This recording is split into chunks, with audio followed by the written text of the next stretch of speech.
बघा राजांनो, हा क्वेश्चन पेपरला खूप वेळेस विचारला जातो आणि सेंट्रलला एसएससीच्या पेपरमध्ये फेवरेट वाली कन्सेप्ट आहे. अ ब क यांच्यामध्ये 936 रुपये 6:4:3 या प्रमाणात विभागण्याऐवजी ते 2:3:4 या प्रमाणात विभागले गेले. तर कोणाला सर्वात जास्त पैसे मिळाले?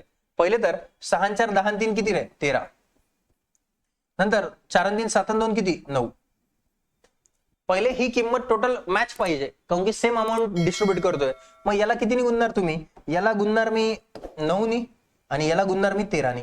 प्रत्येक टर्मला गुणणार. सैन्य मग किती? 54. 9 चौक किती? 36. 9 त्रिक किती? 27. 13 नी गुणलं 13 दुने 26, 13 त्रिक 39 आणि 13 चौक 52. तुम्हाला इथं बघितलं 54 आणि 26 कमी झालंय, वाढलेलं पाहिजे आपल्याला. 36 39 3 नी वाढलं, 27 52 जास्त वाढलं सी मध्ये. म्हणजे कितीनी वाढलं रे? 25 नी वाढलं.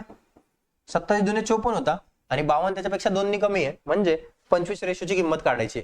आता पहिले तर एक रेशोची किंमत काढून घेऊ. 13 गुणिले 9 म्हणजे हा पूर्ण अमाऊंट आहे आणि खरं पूर्ण अमाऊंट किती? 936. त्याला 936 ला भाग द्या.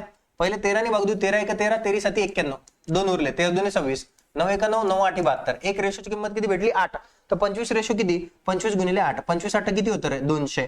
200. Option number D. असेच क्वेश्चन बघण्यासाठी चॅनलवरती नवीन असाल तर चॅनलला सबस्क्राईब करायला विसरू नका.